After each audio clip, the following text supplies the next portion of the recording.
तीही थकते, तिला सुद्धा विश्रांतीची गरज आहे. कोणाबद्दल बोलतेय मी? तिच्याबद्दलच.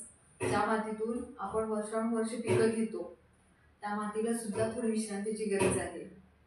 वर्षानुवर्षे जी पिकं घेतोय त्यामुळे ती थकून गेली आहे, गुणवत्ता तिची कमी झालेली आहे. आणि ज्यावेळेला आपण तिला थोडीशी रेस्ट देतो, तर त्यावेळेला ती नैसर्गिकरित्या तिचा समतोल साधते, उत्पादनात वाढ करते. आपण वर्षानुवर्ष आपल्या ह्याच्या शेतामध्ये पिकं घेतो, पण त्या मातीचा विचार आपण करत नाही. पिकं घेतो त्यामध्ये जी अन्नद्रव्ये जे आहेत किंवा सूक्ष्म द्रव्ये जे आहेत ती पिकं शोषून घेतात.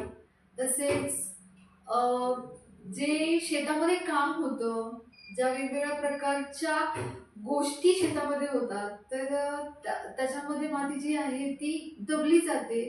तर त्याचबरोबर जी मातीची सुपीकता आहे ती कमी होत चाललेली आहे. मातीची रचना आहे ती कुठेतरी चेंज होत गेलेली आहे. तसेच पाणी धरून ठेवण्याची क्षमता सुद्धा तिथं कमी झालेली आहे. आणि ह्या वेळेला खरंच तिला थोड्याशा रेस्टची गरज आहे. आणि ज्या वेळेला मातीला थोडीशी रेस्ट देऊ आपण, त्यावेळेला माती जी आहे ती स्वतःमध्ये बदल घडवत असते. जी पिकाचे अवशेष आहेत ती ऑटोमॅटिक त्या रेस्टिंग पिरियडमध्ये कुजण्यास सुरुवात होते. त्या ठराविक वेळेमध्ये जर हे अवशेष कुजलेत तर सूक्ष्म अन्नद्रव्ये जे आहेत ती वाढतात. त्याचबरोबर सूक्ष्म जीव जे आहेत ते वाढून आपले काम करत असतात. मातीची जे कण आहेत ते जवळ येण्यास सुरुवात होते आणि साहजिकच माती जी आहे ते सुपीक बनण्यास तिथे सुरुवात होते.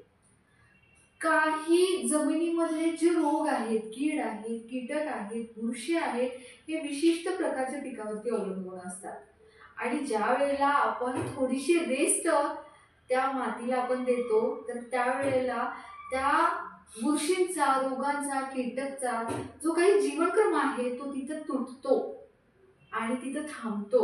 त्यामुळे नैसर्गिकरित्या जी काही बुरशी आहे, रोग आहेत, कीटक आहेत, हे तिथं नैसर्गिकरित्या नष्ट होतात. त्यामुळं मातीच्या आरोग्याची काळजी घ्या, तिला पण थोडीशी रेस्ट द्या.